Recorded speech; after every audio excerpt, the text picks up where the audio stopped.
Good evening, and thank you for joining us. My name is Jeannine Ramsey, and I'm a member of the League of Women Voters Dane County, which is presenting tonight's forum. The League of Women Voters is a nonprofit national organization whose purpose is to promote informed and active participation of citizens in government at all levels. The League takes no position on candidates or parties. It does, however, advocate for issues. Tonight's forum is being recorded and will be available on the League's website, LWVDaneCounty.org. Captioning is available.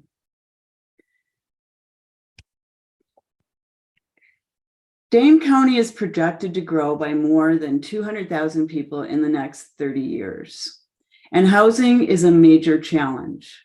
To meet this need, Dane County has seen a surge in housing developments. Many of these new housing developments are unaffordable to those who earn the median income of Dane County residents. We believe there is a need to be intentional in creating and fostering neighborhoods that are good places to live for everyone. Our speakers tonight understand what goes into building and nurturing equitable and sustainable communities. Many of these elements enhance social infrastructure. Social infrastructure relates to policies and resources in communities that foster connections among people. Tonight's forum is entitled Where We Live, Equitable and Sustainable Neighborhoods. The League of Women Voters of Dane County begins each program with a land acknowledgement, recognizing the indigenous peoples who are the original stewards of the land we now inhabit. After that, I will introduce our first speaker, and after she speaks, the next three speakers, one at a time. In the last half hour of tonight's forum, the speakers will address your questions. You can enter your questions at any time during the forum in the Q&A at the bottom of your screen. I'll relay the questions to the speakers on your behalf. Let's begin with the land acknowledgement. In owning our past and charting our future, we, the League of Women Voters of Dane County, recognize the indigenous peoples who are the original stewards of the lands on which we now live, while we struggle to learn more about the current and ongoing context of colonialism. In Dane County, we are all standing on the stolen ancestral lands of the Ho-Chunk people. We pay respect to their elders, past, present, and future. Please take a moment with me to consider the many legacies of violence, displacement, migration, and settlement that brings us together today.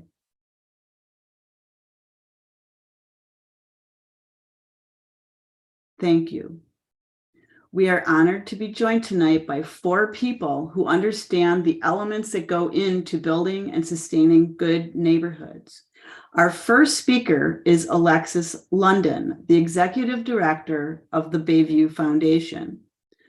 Alexis London provides vision and leadership for the Bayview Foundation. This includes ensuring safe, affordable housing for the 102 families that live at Bayview and the delivery of a wide array of vital services at Bayview's Community Center. London is leading Bayview's redevelopment project that will transform Bayview's aging townhouses and community center into a vibrant neighborhood that emphasizes social cohesion, mutual aid, sustainability, and community health. A key aspect of the process has been to solicit and include input from the Bayview community. Alexis London.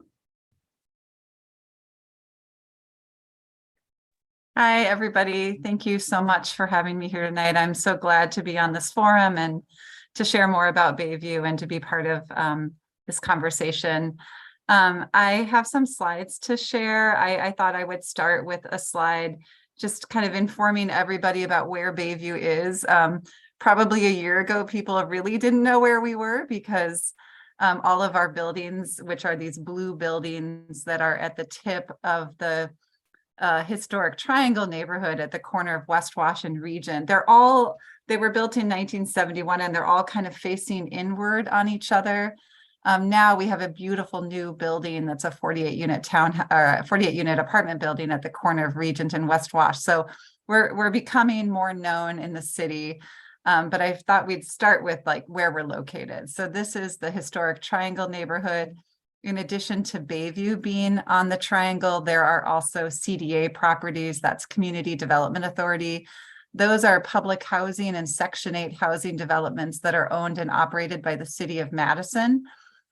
Those are the red buildings in this slide, and then the darker gray buildings, those are healthcare facilities located in the triangle. And as I said earlier, Bayview is the collection of blue buildings. And so that's where we're located. We're right in the heart of downtown Madison. We're one of the most diverse low-income housing developments in the city of Madison, and it's incredible that we're located so close to the Capitol, the university, and the lakes. So we can go to the next slide.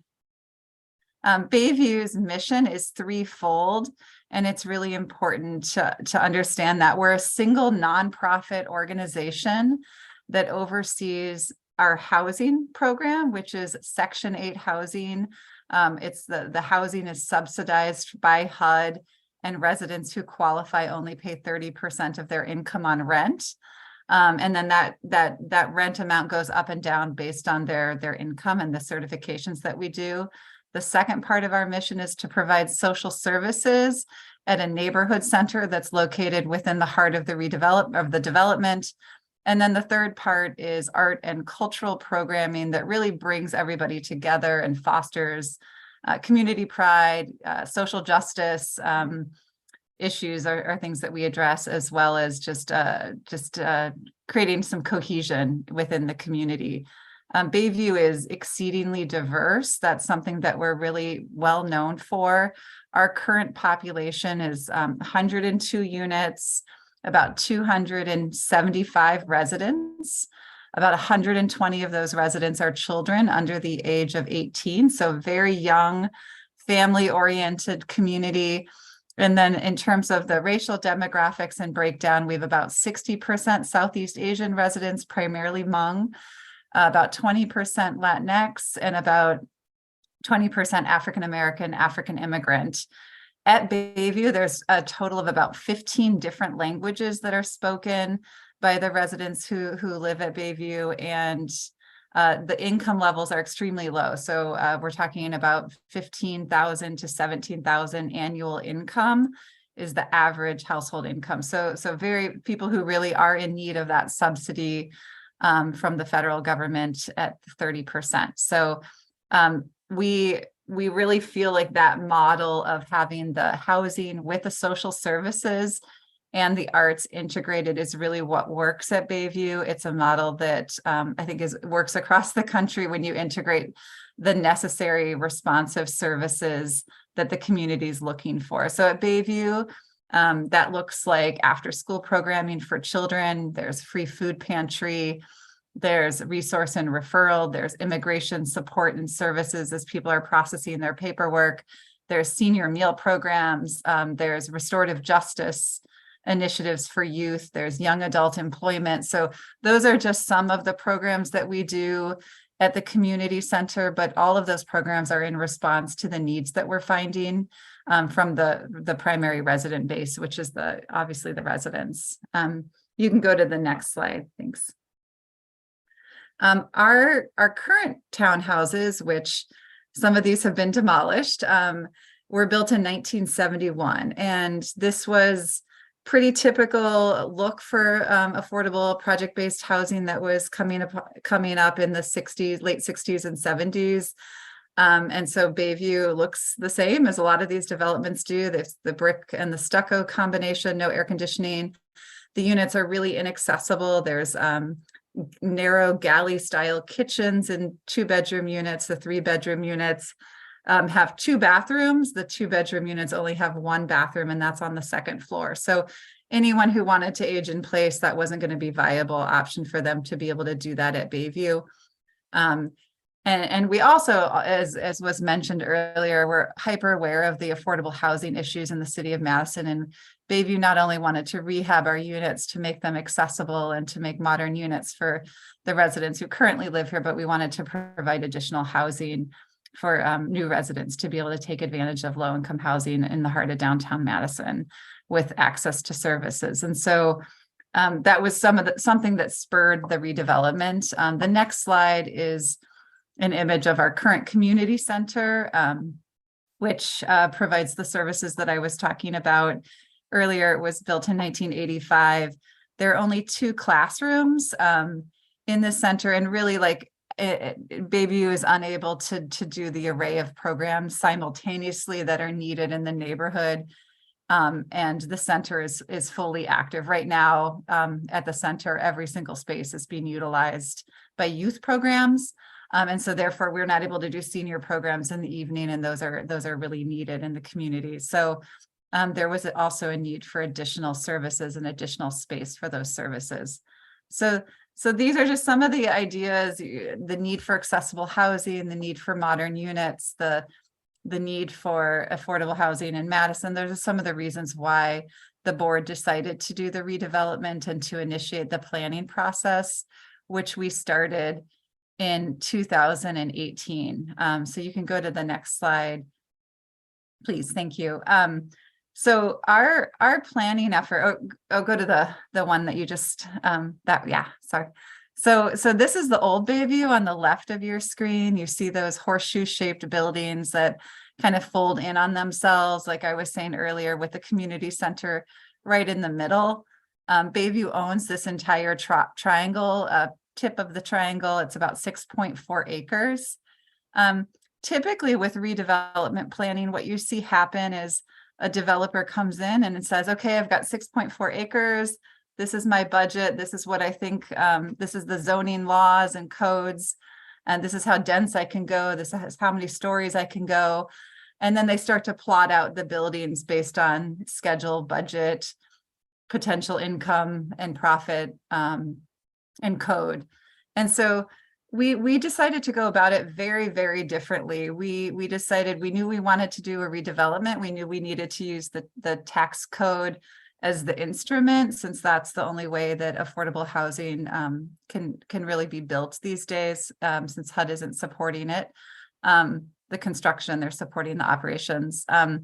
So we knew we wanted to do it different, and we knew that all would have to start with the residents and hearing from the residents in terms of like their values, their priorities, their needs, their unmet needs, the barriers that they're encountering. And so we did about a year's worth of engagement that was led by our staff. And we did focus groups and surveys. We hired residents to survey other residents by language. We did Vietnamese, Laotian, English, Spanish, and Hmong as the primary languages spoken at Bayview. We gathered a lot of data, a lot of data. We then partnered with the university's nonprofit studies department. They helped us aggregate the data, and we came up with a series of values that would then guide the redevelopment project.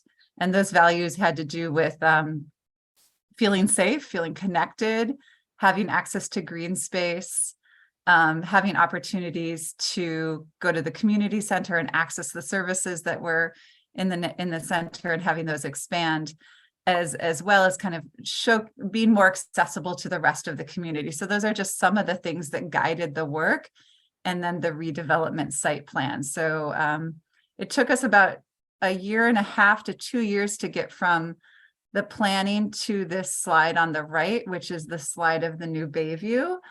And if you go to the next slide, you can see that kind of demonstrated in a nice rendering with a little bit more perspective added. So, I'm at about 10 minutes. Okay, so anyway, you can see how we centered a lot of the values that the residents were talking about: access to green space, access to growing, light, color.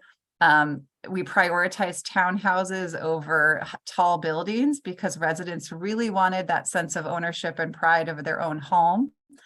We talked a lot about density. We're not that dense of a development, and that was extremely intentional because residents wanted to be able to not only know their neighbors, but know the names of their neighbors' children in terms of creating sort of a networked and safe neighborhood for themselves. And so equity, racial justice, those are all things that were really at the root of this. It was really giving power to the residents who typically weren't involved and asked their opinions related to planning. And so they were centered in this. And it was a very iterative process where we were double checking to make sure we got it right. And here we are. We're now in the, if you go to the next slide, we can quickly scroll through these. These are just some of the additional renderings, but there's some photos of the finished redevelopment, at least the first building. So this is the first building that's at the corner of West Wash and Regent. 48 households moved into this unit in September. There's going to be a mural that the residents are in the process of designing that will go on the front in that red square. That's kind of the entry off of West Wash or off of Regent Street. And if you go to the next slide, we have some residents who moved into their units, which was a really big and special day at Bayview. And if you go to the next slide, you can kind of scroll through them. I don't want to take up more time than I'm supposed to, but this is the community center. This is what is getting built right now, along with 38 additional units on the southern end of the property. And then phase 3 will happen in 2024. And that's when we will build an additional 44 units on the northern portion of the property. So this redevelopment will be all finished in the end of the summer 2024. And at that point in time, we're going to be increasing our numbers by 80%. So going from 300 residents to about 500 residents. And then the new community center will be prepared to take on additional community members who are living at CDA, the red buildings I mentioned earlier.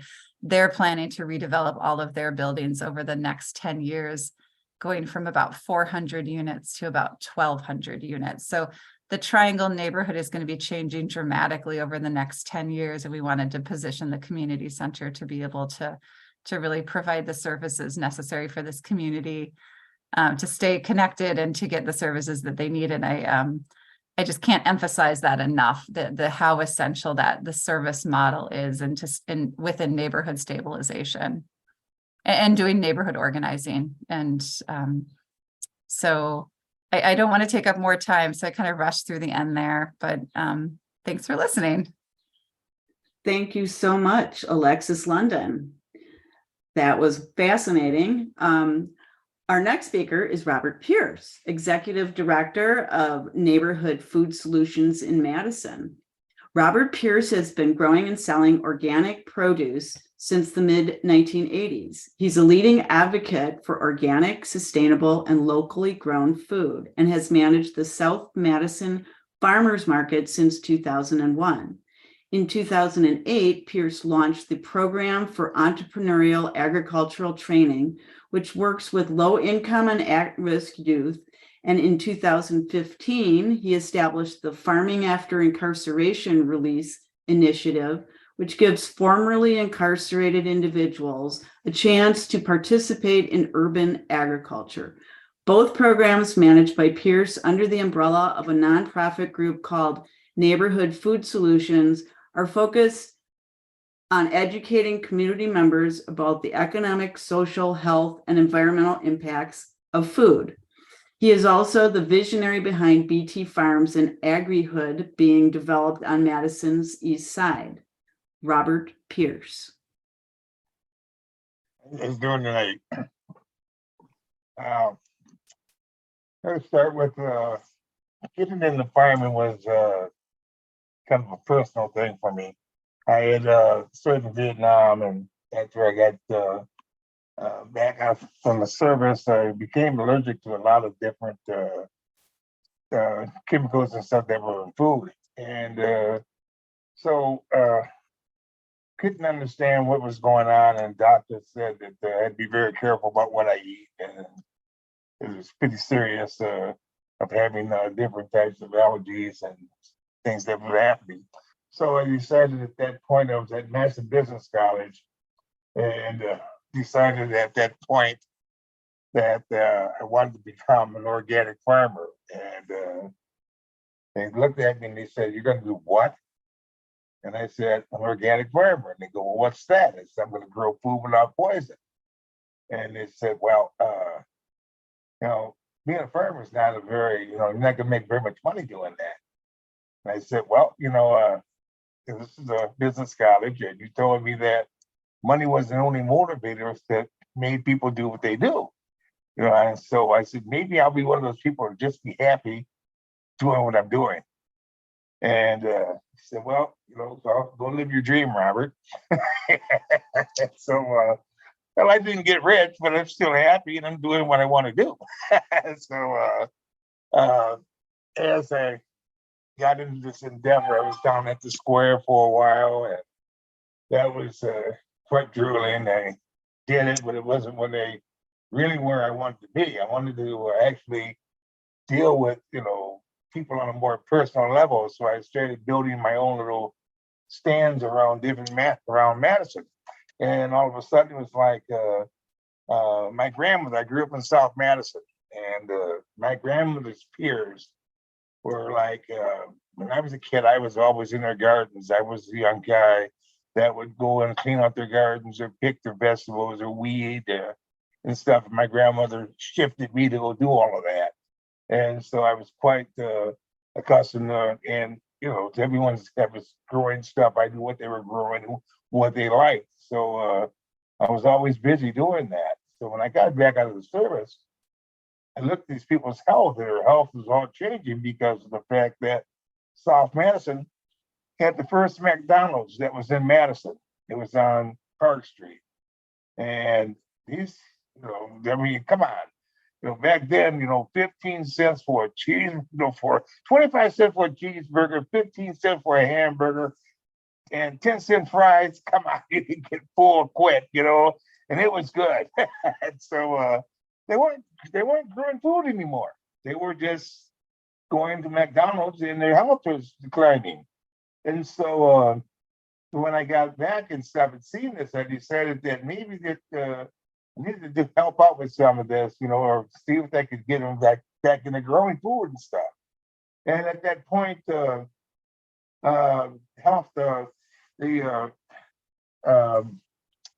University Extension, Prevention for Hunger, and university nurses and stuff got together and decided that there wasn't enough food or healthy food and vegetables and stuff that was in South Madison, and it was deemed as a food desert.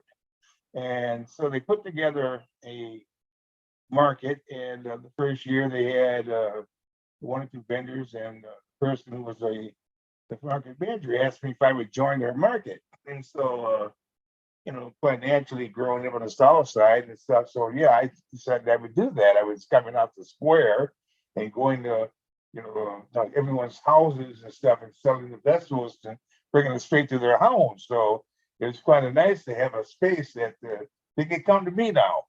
So the market, it thrived pretty well at that point. And so year 3 of that, the person who was the farmer's market manager decided that she wanted to quit. And so University Extension called me in and said, asked me did I want to take over the market. And I said, yeah, I don't want to do that. And so the man, he looked at me and he said, well, you grew up here, right? And I said, yeah. And he says, well, do you want to have these people have a market? And I go, yeah. He says, well, then you take the market. He said, the market has to have ownership.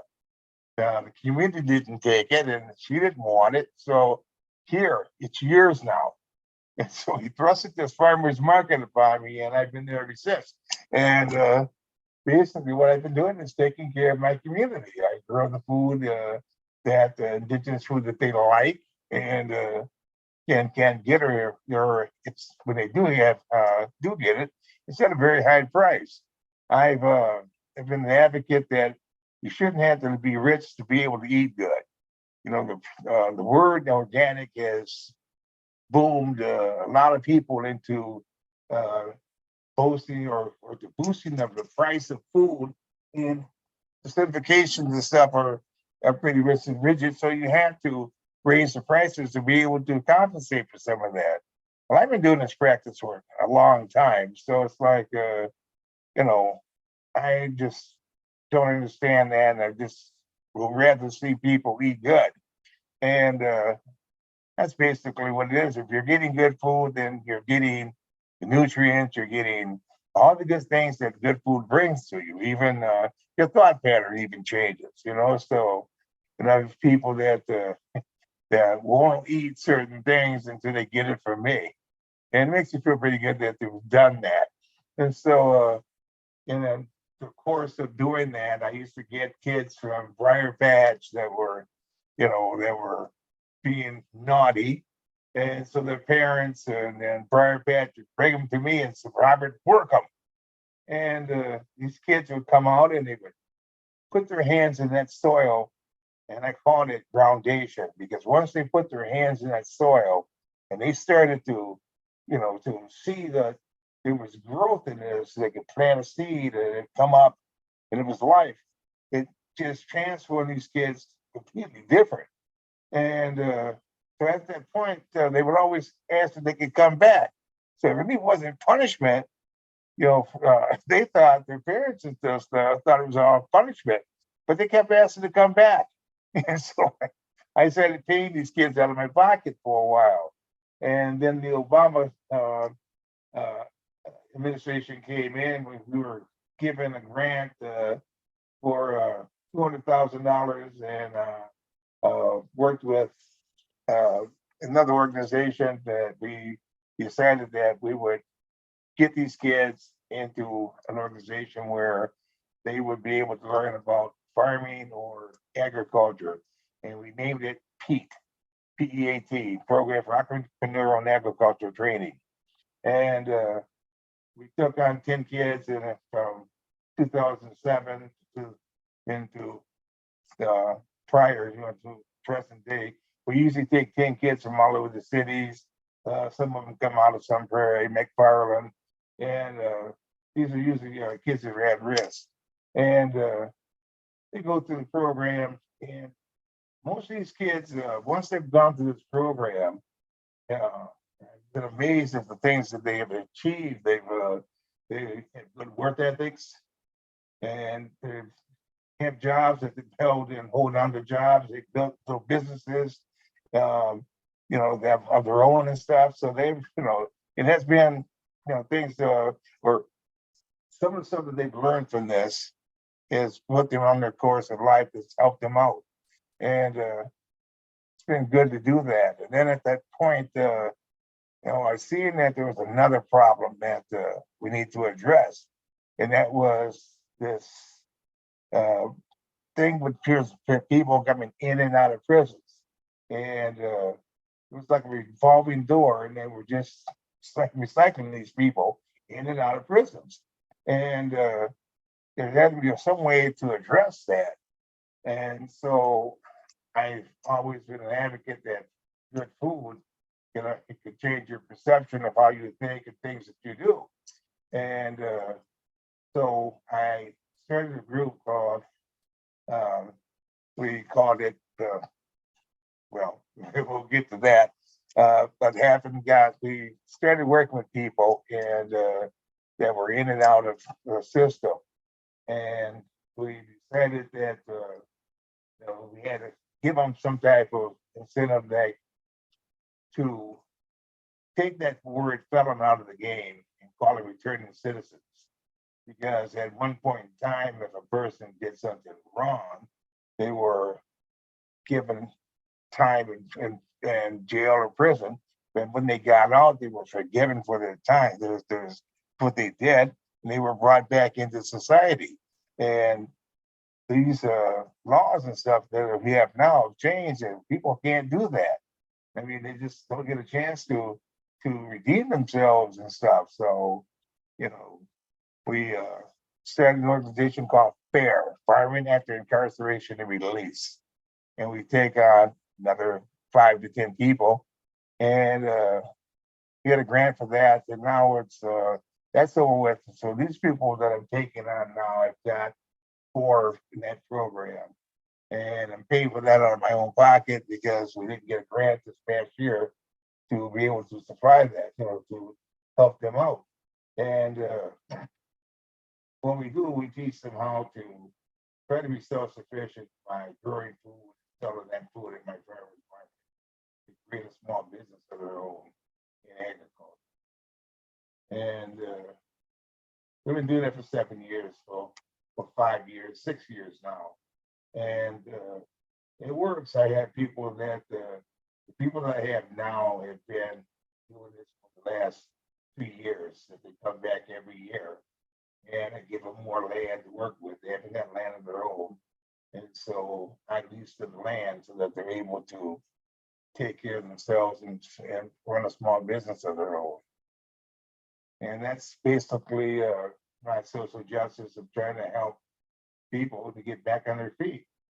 And it's helped out a whole lot for myself. I also found out that I had PTSD for 35 years, and I had a psychiatrist tell me if it hadn't been for farming, I probably wouldn't be here. So it's like, okay. So it's Wow. like, it's been, for me, it's like the best thing ever happened, that I fell off into something I really like doing. And, I'll probably continue doing that. I had a person say to me, he says, old farmers don't die away, we spade away. So, Well, thank you so much. That's a great tale of food in the city of Madison. And I'm sure there will be tons of questions for you. Please remember that a Q&A session will follow the presentations by our speakers. Our next speaker is going to be Yesianne Ramírez, a supervisor at Meadowridge Public Library. Yesianne Ramírez hails from Puerto Rico and has worked at Madison Public Libraries since 2016. She is a leader in her community as a supervisor at the Meadowridge branch of the Madison Public Library. In 2021, Ramirez was presented with the Library Journal Movers and Shakers Change Agents Award for her work as a co-founder of the Madison Public Library Racial Equity Change Team. She knows the importance of public libraries in fostering strong neighborhoods. Ramirez is quoted as saying, "Today we can think of libraries as spaces designed to help communities connect and thrive." Yesianne Ramírez. Hello. Welcome everybody. So as you can see a picture of the Meadowridge Library, it's part of a very vibrant and diverse community that is seated in Raymond Road. It's part of one of the libraries in the west side of Madison. It was built in January 27th of 1974. So next year we're going to be commemorating our 50th anniversary of being in the same street mall area location for that amount of time. It's been a great honor to be part of this library in times that have been difficult and challenging. We are so happy that we have the opportunity of having being part of Meadowridge Library. One of the ways that Madison Public Library and this library supports this community is just having representation. The Madison Public Library staff tries to represent the communities that they are, which makes Meadowridge one of the most diverse staff neighborhood libraries in Madison. We have staff representing the Latinx community, the African American community, our elderly community here in the Madison, in the Meadowwood specific area, as well as Asian and And most recently, we have been able to incorporate staff that represents the LGBTQ plus community as well.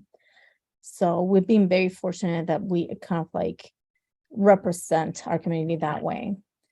Next slide, please. So Meadowridge Library, it's always keeping in mind what are the specific needs that our community have. They express those needs through surveys, by telling us in front of the desk when we're providing services, by filling out forms with the Tell Us form.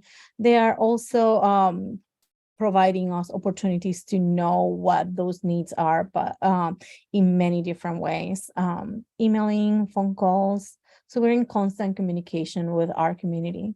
We also gather information through events that the city provide, like the Parks Alive, the community suppers, the Good Lutheran Church just across the street, or through community partners through the NRTs groups, the neighborhood resource teams. So based on the information and the needs that the community presents to us, we have been able to provide services such as faxing, which is something that's started very new for us right after the pandemic ended. We saw an increase of people needing faxing assistance due to closures everywhere else. We supported people with rental assistance by providing a space where the tenant resource center could come to the library and offer services to people that were suffering from not being able to pay on time, or moratoriums on the rents, or situations are related to having problems staying in the locations they were. Not all of the services are focused on a specific needs based on immediate stuff. Some of them are preparing for food and preparing for the seasons, for entertainment and other things, such as our seat library, our tech repair services, our one-on-one computer assistance, and just providing a space for youth to socialize and be at. Our library is very vibrant in that sense, that we have youth coming after school, and it's feel of laughter and joy and all the things that come alongside with youth being present on public spaces. We can move to the next slide. So our libraries also kind of like try to tailor programs based on those community needs.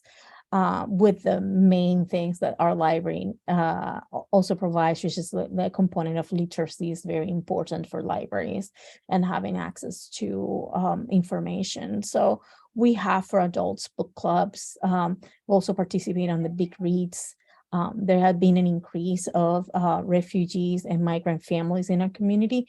So in order to address those specific needs of people that need to learn English as a second language, we provide ESL classes sponsored by donors and free to the public through the Literacy Network.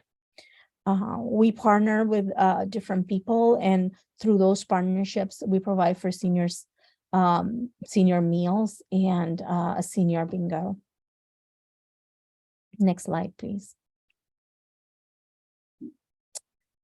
For our younger ones and families, we also provide meaningful programs addressing literacy through the story times.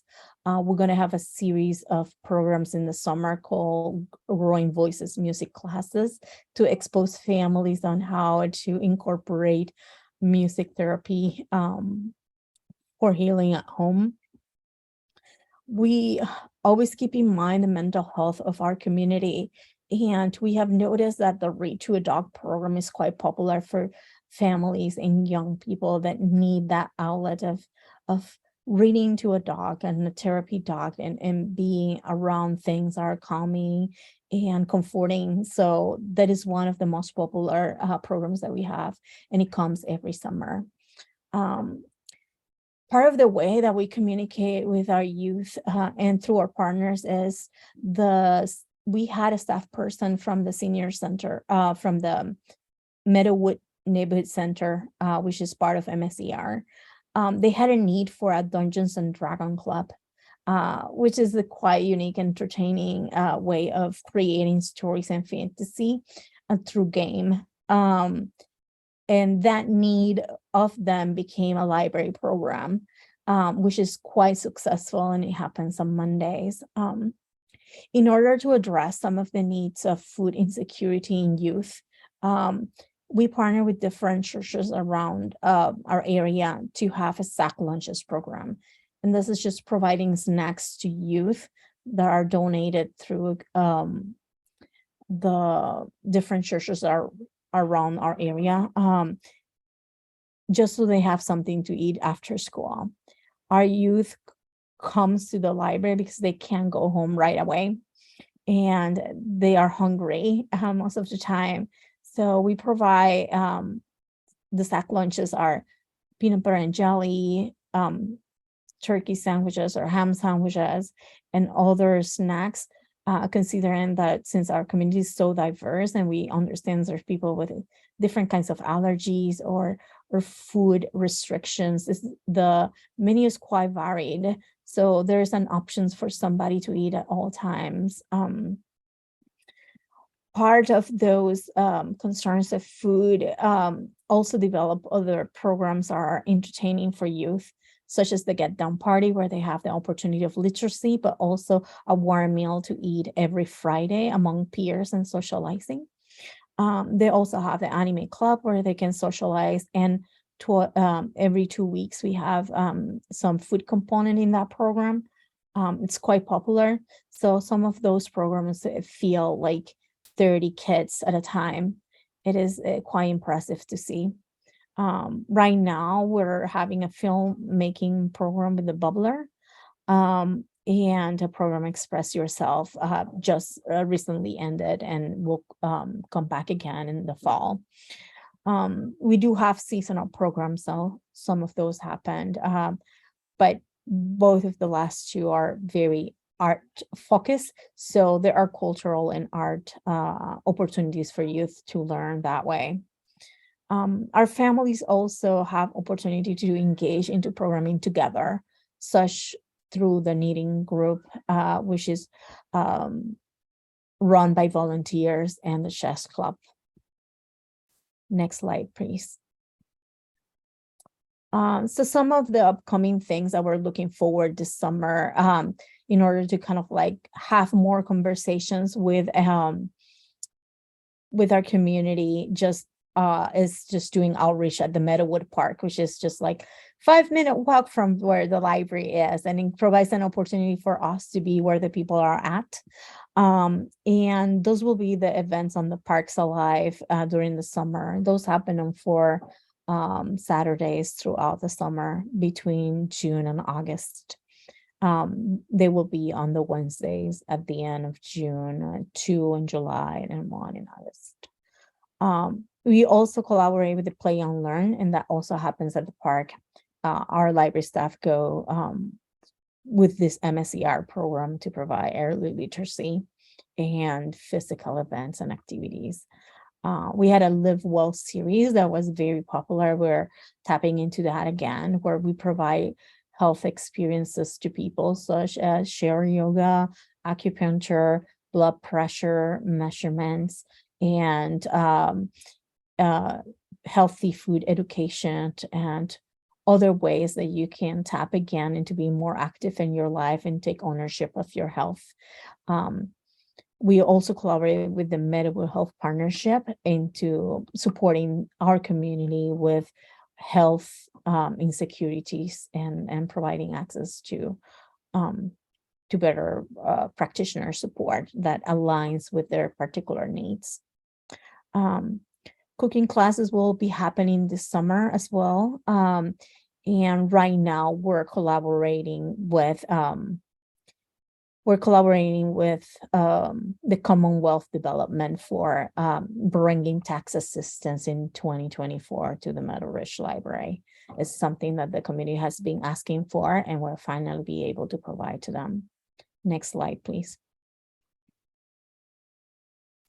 So here are some lists of the partnerships that we currently have Meadowridge Partnership, New Bridge, Dane County Clerk's Office. We are poll locations, so that also happens at the library for in-person absentee voting and the elections themselves on election day.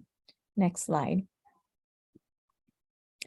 And as I mentioned before, the Meadowridge Neighborhood Center, MSCR, the Literacy Network, the Meadowridge Church Volunteers Group for the SAC lunches. We also collaborate with UW and VJ on the Page. And I think that'll be it. Thank you so much, Yesianne Ramírez. That was inspiring, and libraries are an important part of an equitable and sustainable community. Our next and final speaker is Valerie Renk, CEO of Habitat for Humanity, Dane County. Valerie Renk has been the CEO of the Dane County Habitat for Humanity since 2012. Habitat for Humanity of Dane County partners with families to build 15 to 20 homes annually, mentors on financial capabilities, and serves as a bank for the mortgages on the homes they've built, while operating 2 restores with $1.9 million in sales. Habitat for Humanity Dane County brings the community together to strengthen families and improve our communities through affordable home ownership that incorporates sweat equity, a team of motivated volunteers, and below market financing. Valerie Renk. Thank you, Jeannine. That was such a great intro. I don't feel like I hardly even need to make my presentation. You covered so much. So I want to tell you a little bit about how Habitat works. And then I want to tell you the 7 things that I want to see for an equitable and sustainable neighborhood, and close with a challenge. But first, let me just walk you through the pictures so that you have these pictures in your mind as we speak. So go to the next one. So I want to start with the end in mind. I'm a big Covey fan. And my favorite part about building with families in Dane County, here's 2 families that we built with. This is maybe 2 years old. Is when I say thank you when we get done, they are just, their lives are transformed. So it's all about the kids too, right? We know that kids who grow up in a home that they own do better in school, more likely to graduate, go on to post-secondary school, better health conditions. They're even more likely to vote. Remember that one. Next slide. Just a typical home, kind of near completion. Just a lot of people say, well, what does a home look like? So I thought you'd want to see that. Next slide. Volunteering. A lot of people say, I don't know anything about building. What can I do? Well, first of all, we don't like our people to know a lot about what they do because we want to teach you when you get out there. But sometimes it's as simple as planting and doing stuff like that. So this is from our Women's Build a year or 2 ago. Next slide. And again, we do a dedication when we get done with every home. And these are 3 kids in their home at the dedication. Aren't they adorable? I think that's my last slide. You can go back. Okay. Oh, no, one more. And this, I think, might be another Women's Build I thought you guys would enjoy seeing. We do these, and now we're doing them every quarter. One is more of an executive build, and one is for everybody. And at the end of the day, we get together and just have a picture just to show you a little bit about what it's like to be out in a site and get together and build with other women. It's kind of fun. That's what it's all about. All right, so let me tell you what I told you I was going to tell you, a little bit about Habitat. It's all about home ownership, and we do that 3 ways: partnering with families in home ownership, building, repairing homes, and in financial capability training. So the families we work with are between 30 and 60% of the area median income. So in Dane County, for a family of 4, that's about $30,000 to $62,000. So it's families that are working really hard, and they're just getting by paycheck to paycheck. They will never be able to save up enough for a down payment for a house. So our model is 0% interest, right? They're paying full price for that house, full price, so that their neighbors are not impacted with their home values, but they're getting a 0% mortgage, which is an amazing thing. And we're capping their payments at 28% of their income. So they have a 20, 30-year mortgage like many of you did. We like to think of it as a hand up, not a hand out. The other thing I want to tell you is, how do we foster community and social infrastructure? Because that's really important. So our mission, and Jeannine kind of got at it a little bit, our mission is to bring together the community to build homes, community, and hope. And sometimes I kind of shorten that up and just say, we build homes, community, and hope. But back up, we bring together the community to do that. So we are a volunteer model. We have 3,000 volunteers a year, plus our donors. Nothing happens, so somebody writes a check. The homeowners, of course, and government. We are working in the municipalities in every place where we build. So just today at 3 o'clock, we dedicated our 11th neighborhood. Mayor Satcher was out there with us. This is in Madison and Owl Creek. So we are building, sometimes they're just one at a time, but we like to do neighborhoods. And we transition our homeowners into that neighborhood. They take 42 hours of classes that can be on home repair, lawn care, a lot of financial stability, how to be a good neighbor. And that sweat equity that we mentioned, they're working on their house, on their neighbor's house, they're getting to know each other. And if there is a homeowners association, they are joining that and getting very involved in that. So that's a real brief overview of our model. But again, it's all about home ownership. So I thought about, in preparation for tonight, a little bit, because we are building neighborhoods quite often, like I said, we're on our 11th. What is a sustainable and equitable neighborhood? Before we go out and buy land for a neighborhood, that's one of my jobs. What are we looking for?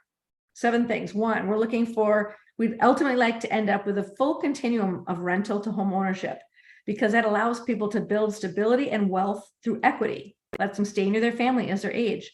It also closes the equity gap for underserved community, like people of color, single parents.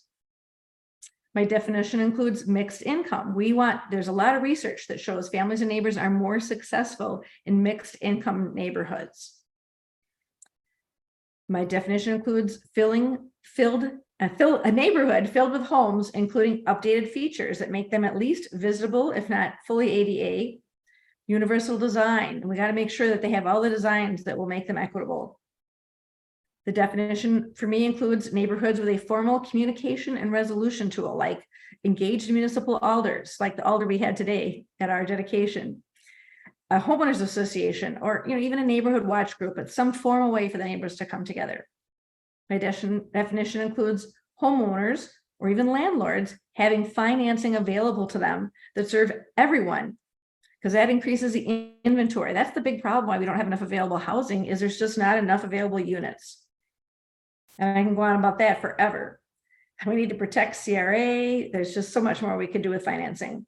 And lastly, my definition, livable with services. What we look for at Habitat when we're buying land, we want land that's near groceries, schools, transportation in general, paths and sidewalks that are walkable. Those kids have to get home from their school activities.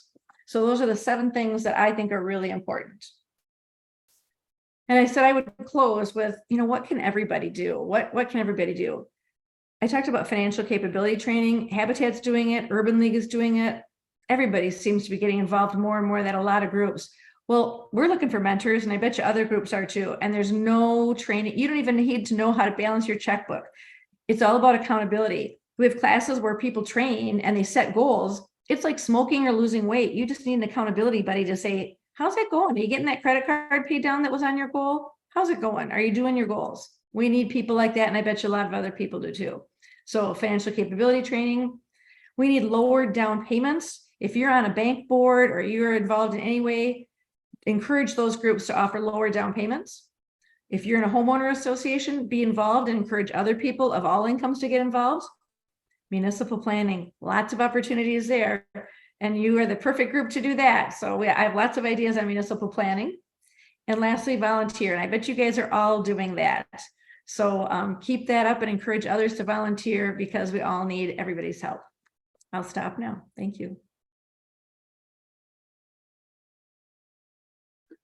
Thank you so much, Valerie Renk. That was excellent. And thank you to all 4 speakers. We will now begin answering questions that have been submitted to the Q&A. And let's see, let's look. Our first question, we have a question that's directed to Alexis London. It says, I love seeing the solar on the large buildings.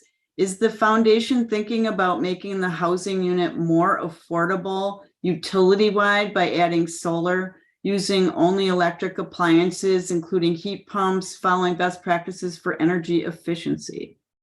Yeah, that's a great question. So Bayview is actually going kind of above and beyond what you would typically see even in market rate apartment buildings that are being built now. Like this project, not only were we committed to the residents in terms of equity, we were also committed to the environment in terms of protecting our resources. So all of the townhouse buildings will be Energy Star homes certified, meaning that they're highly energy efficient. There's lots of insulation in the walls. The windows are double pane, and so they're thicker. There's less airflow in between, so there'll be less of a demand for heat or cooling.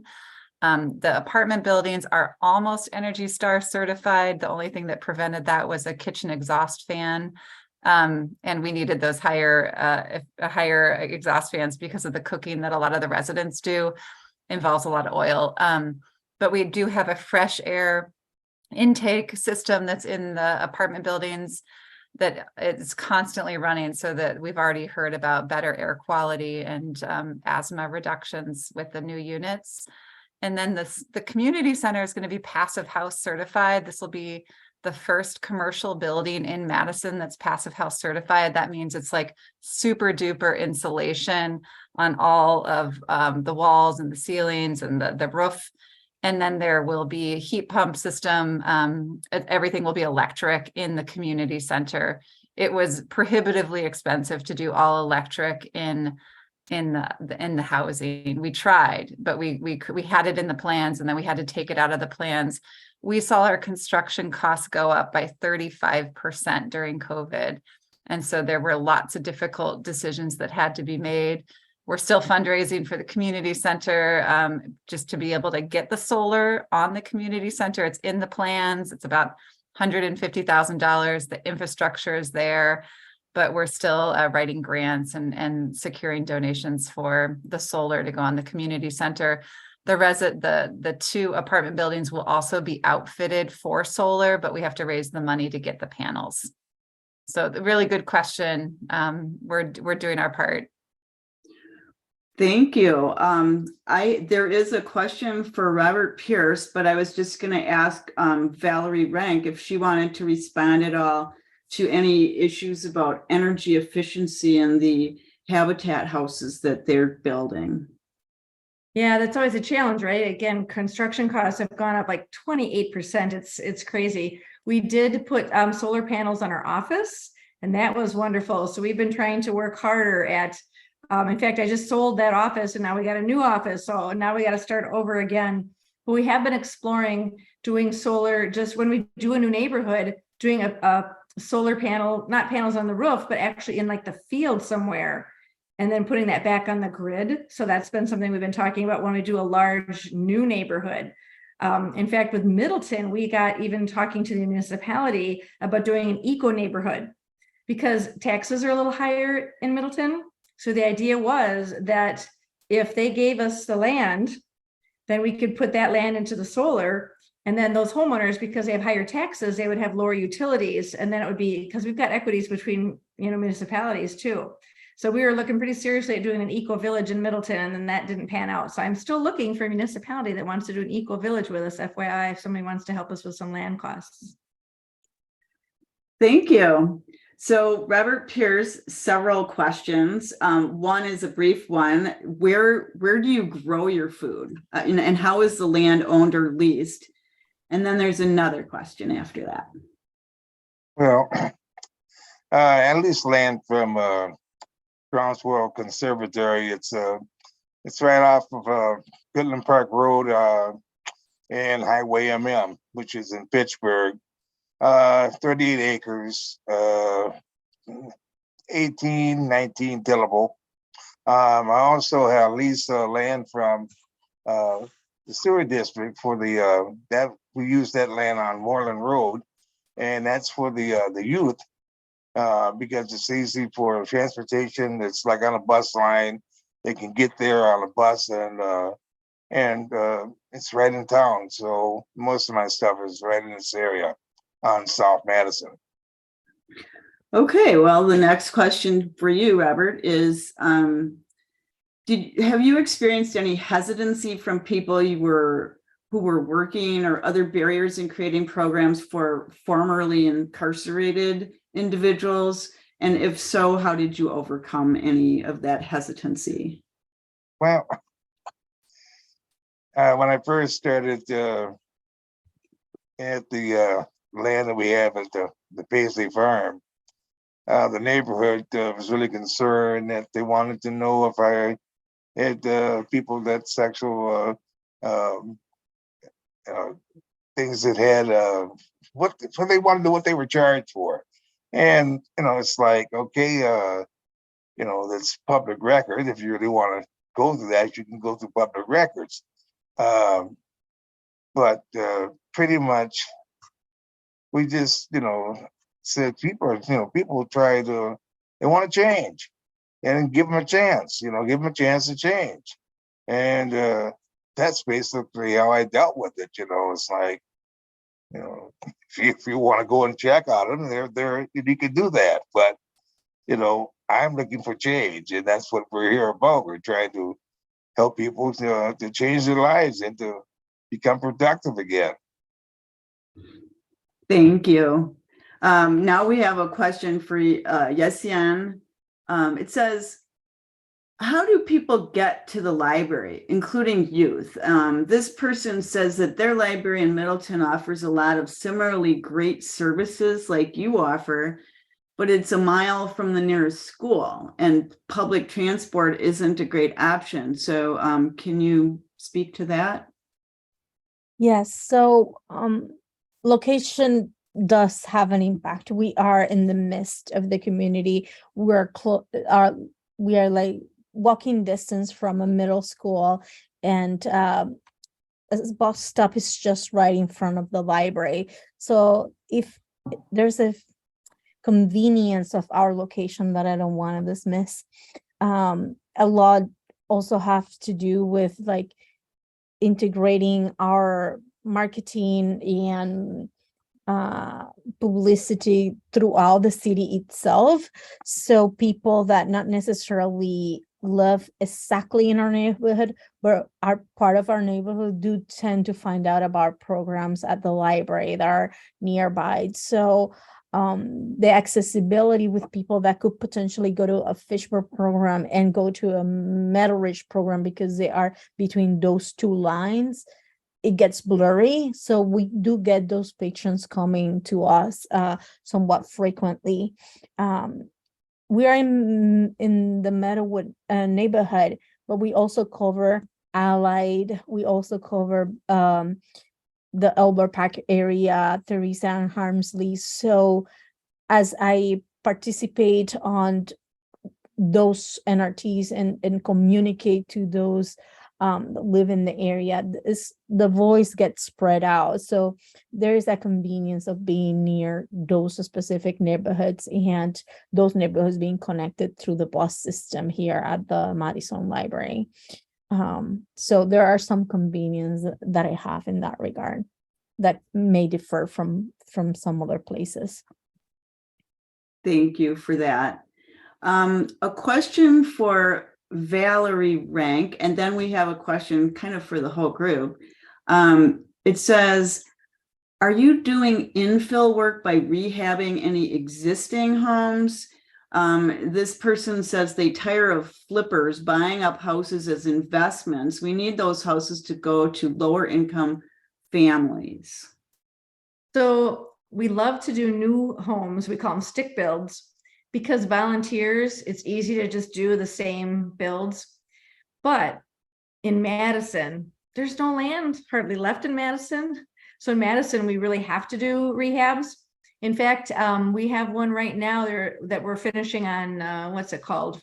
Right by the school off of, anyway, we're doing one in South Madison right now that is right next to our concrete house. If you saw the concrete house in the news, we got extra, it was so big, it had extra lot that we could parcel off. So we're rehabbing a lot that this Leroy left us in his will, and they're putting the concrete house right next to it. It's a block east of Park Street.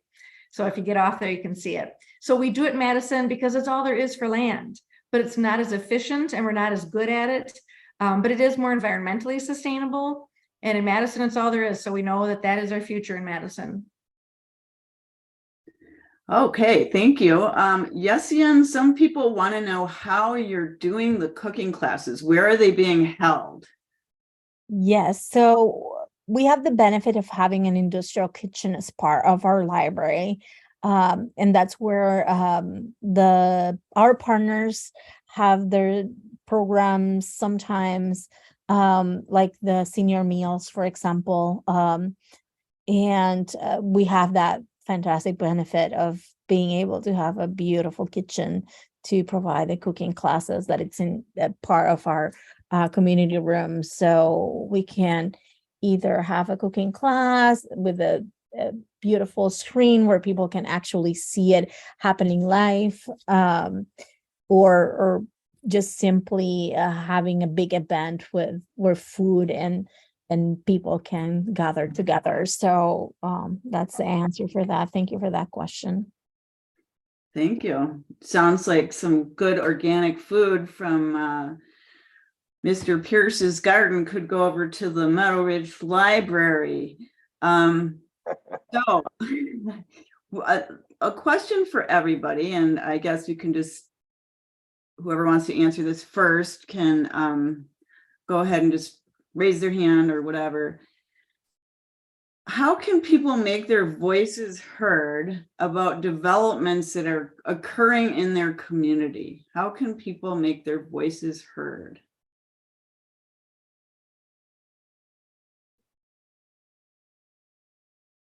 I can start, or no, Robert, your hand was up. Go ahead.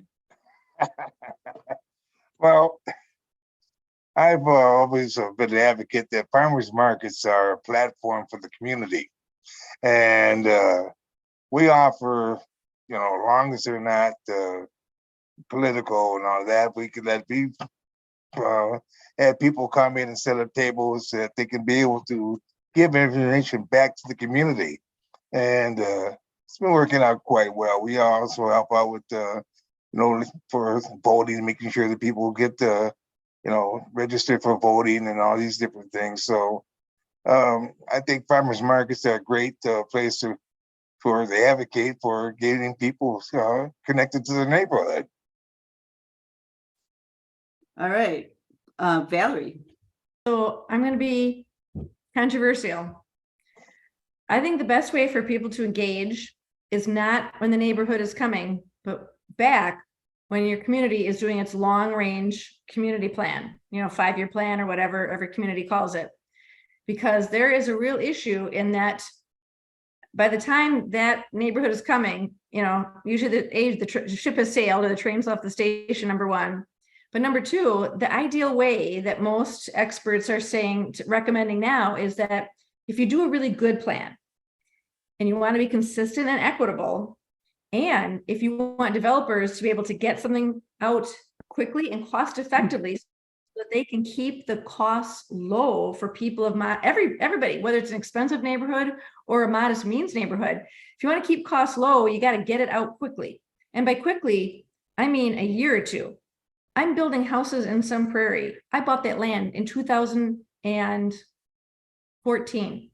And we're just getting houses now, our first year out there. Really? That's ridiculous. We got to get things moving quicker in our municipalities. And if we have all these hearings, so basically the current wisdom is have a really, really well thought out community plan. But once that plan is in place, trust your elected officials and your city planners to execute it.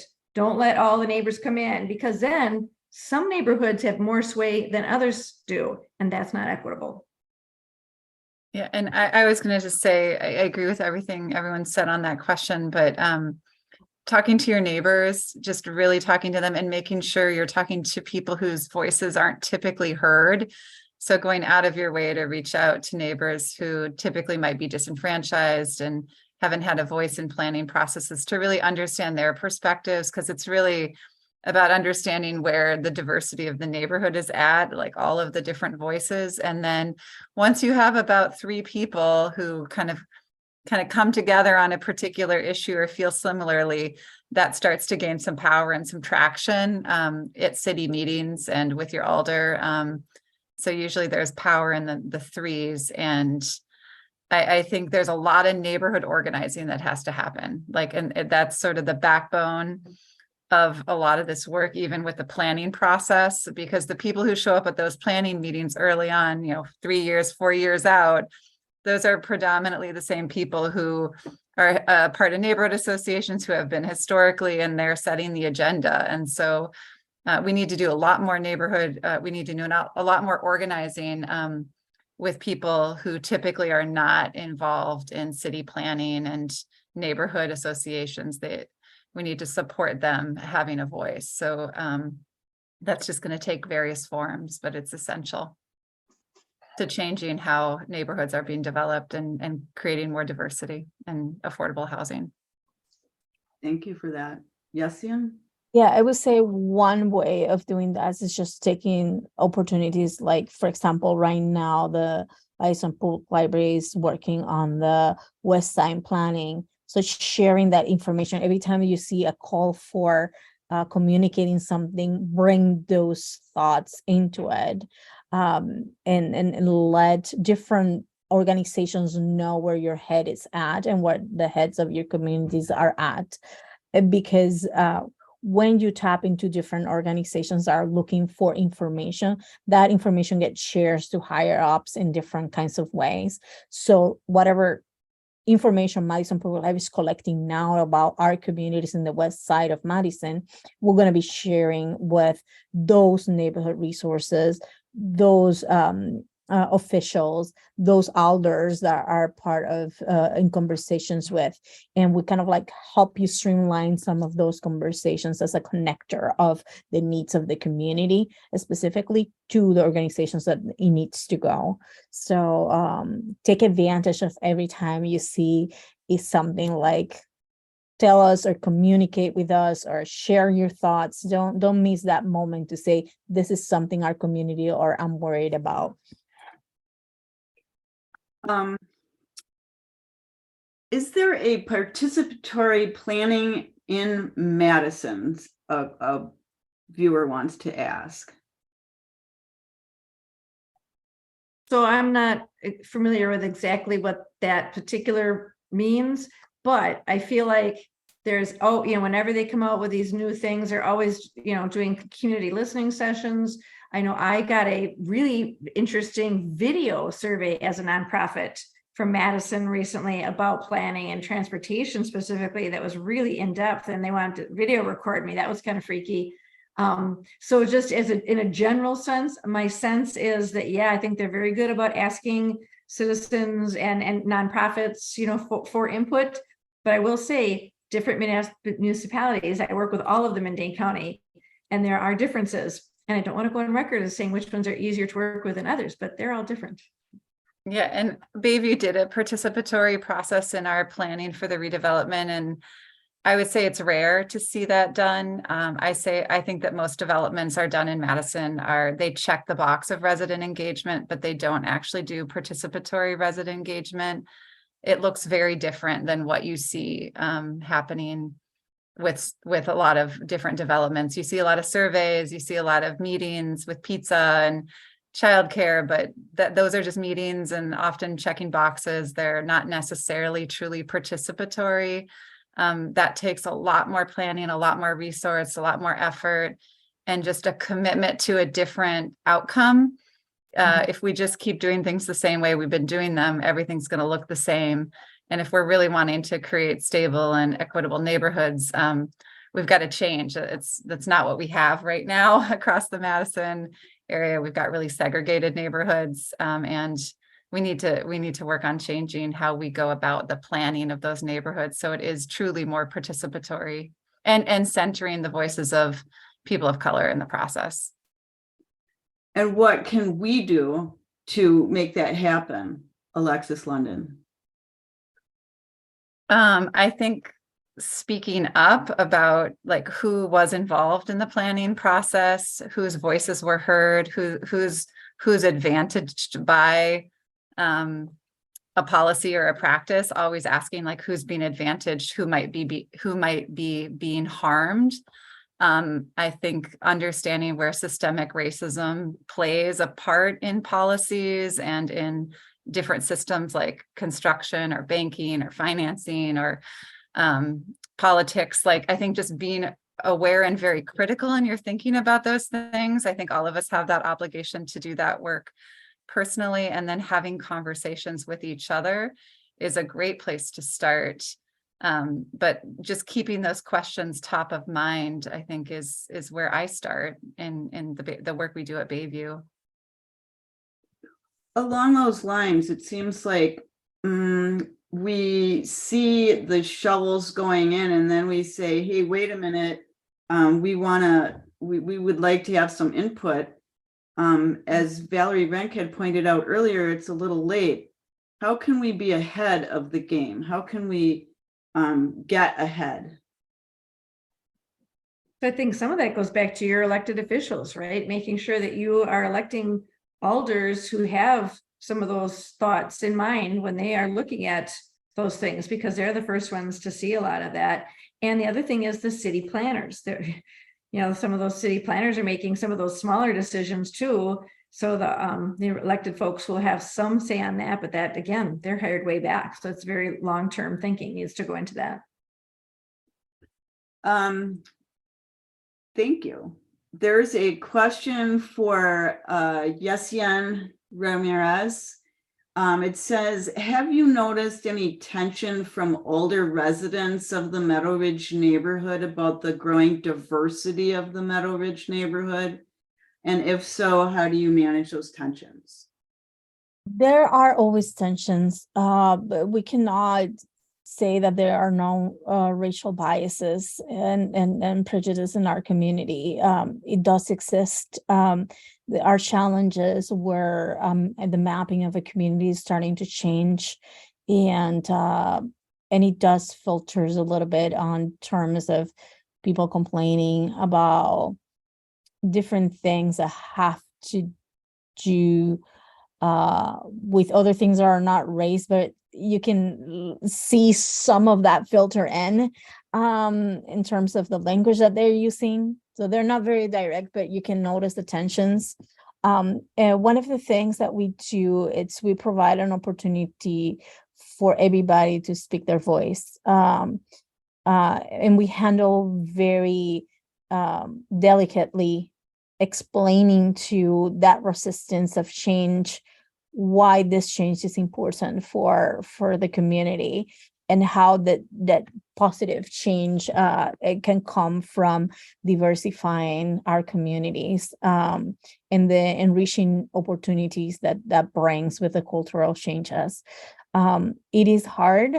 I think like most of those go most of the time above me, as I am a Latinx person and I have a white male boss, so that tends to go some of those complaints up rather than coming to my department specifically. But when they do come directly to me, I try to be understanding, but at the same time speaking up of our communities need to change, and that's not a bad thing. There is richness and beauty of the diversity that's coming our way. So most of people in our area are actually very welcoming and of the change. So it's just a few individuals. The overall community is not resistant. Thank you for that. There's a specific question for Habitat. Do Habitat residents have to commit to a certain length of time as a resident in the home they purchase? So they pay full price for their house. So since they paid full price for their house, no, if they sell their house, then they just have to pay us back that loan. But there's one thing, for the first 5 years, their mortgage says that we get first right of refusal to buy it back. And so that's just one thing we do have in there. But yeah, I mean, they paid full price for it, so they just don't really walk away with any equity if they sell very quickly. Okay, then there's another question, and we're moving up towards the end of the hour, so we'll probably just take a couple more questions. For Bayview and for Habitat, how do projects like the ones that you work on differ from the private development going on in Dane County? What is different about what you guys do and your process? Kind of a big question. I think, and what we do is really different, but we're both trying to support the same thing, which is making housing more affordable. So Bayview is a nonprofit, and we're the co-developer on the redevelopment project. I think what makes us different is we're a nonprofit, so we're guided by our mission and our values in doing the work, not profits. But we did have to have a co-developer, and in order to create new affordable housing that's rental affordable housing, you now have to go through the tax code and through Section 42 and do a low-income housing tax credit deal, unless you have a lot of private money coming into the project. And so Bayview, it was awarded a tax credit deal through WIDA, and that's what gave us the opportunity to rebuild Bayview. It's about a $55 million project, the majority of which is financed through the tax credit equity program. And then we do have a capital campaign and debt on the project, but the capital campaign's focused on the community center. But a lot of the development you see in Madison, a lot of it is tax credit deals along East Wash and even on Park Street. But the issue with tax credit deals is there's a 15-year horizon, and then they turn to market rate. And so those are not permanently low-income housing, and they're also at 50 and 60% Dane County median income. So they're more working family housing, subsidized housing at 30% of somebody's income is really affordable, truly affordable housing. And there's very little of that being constructed in Madison, very, very little. And I guess the second part of the question that I failed to mention is how can the way you're operating be replicated in a private sector? In a private sector. Well, I think there has to be sort of philanthropic dollars that are going into the development of truly subsidized low-income housing. I think the project that Robert Pierce is involved in, BT, I think I heard you're involved at BT Farms, Robert. That's a project that it will be truly affordable and very, very visionary. It's going to be an agro hood and homes, I think homes and apartments. I'm not sure the details, but he could probably speak to that. But you do see these projects starting to pop up, and it is exciting. It's not the mainstream though. I'm sorry, I'm probably not answering that question very well. No, that's fine. No, that's good. And Valerie Renk. Yeah, so for-profit home ownership developers, they're in it to make money. That's great. We need that. And Habitat is in it because we want to strengthen and stabilize both families and communities. So it's a different goal, and that's good too. The difference there is that we're losing over $100,000 a house, and like I said, they pay full price for the house. It's in that mortgage write down. When you're a 0% mortgage, we're writing a lot of money off right away because of that. So we don't really have any competitors, frankly. OFS does a little bit, but they charge interest. Own It gives you a little down payment assistance, but nobody else is doing a 0% mortgage that I'm aware of. So it's a really pretty unique model. And the other thing that I'm a little bit jealous of is those other developers that do home ownership, because they're an economic driver, the municipalities give them, TIF and all these things. This is my 11th development, and we're finally asking one municipality, some prairie, to give us TIF. And we think we might, it's the first time I've ever gotten TIF, so it's like, we're losing money and we still can't, so I get a little jealous of them. So, but they're different. They're different models. I think they're different. I think they're just different, and that's good. We need them both. All right, well, we've come very close to the end of our time. I appreciate all that you've had to say. Thank you so much. So my closing remarks and a few announcements, unless there's anything else that any of us speakers would want to add to the very end. Okay. So thank you to all of our panelists and to everyone who joined this forum. The League's discussion units will meet next week to further discuss the issues that were presented tonight. For information on how to join a discussion unit, please visit our website at lwvdanecounty.org. Thanks to Julia Olson for curating our questions tonight and Julia Gilden for providing technical support. This program was planned by an ad hoc neighborhoods work group, which was led by Aileen Nettleton. Thank you to Aileen, as well as to our community members, our committee members, Sue Jenick, Julia Olson, and Louise Robbins. Julia Olson prepared the resource materials for tonight's forum. The resource materials with additional information and links to organizations working on issues discussed tonight can be found on the League website, and it's well worth taking a look at that. And now a few brief announcements. You're all invited to join this month's book discussion, which is on the topic of equitable and sustainable neighborhoods. The book is Palaces for the People: How Social Infrastructure Can Help Fight Inequality, Polarization, and the Decline of Civic Life by Eric Kleinenberg. You can attend the book discussion on Saturday, May 20th from 10 to 11:30 a.m. via Zoom. To sign up, please email books@lwvdanecounty.org by May 14th. Next announcement, the Dane County League annual meeting will be held on June 4th, noon to 2:30 at Elver Park in Madison. And next, the Wisconsin League annual meeting will be held on June 9th to the 10th in La Crosse. Information about all events is on the League website. Thanks again for joining us tonight, and have a wonderful evening.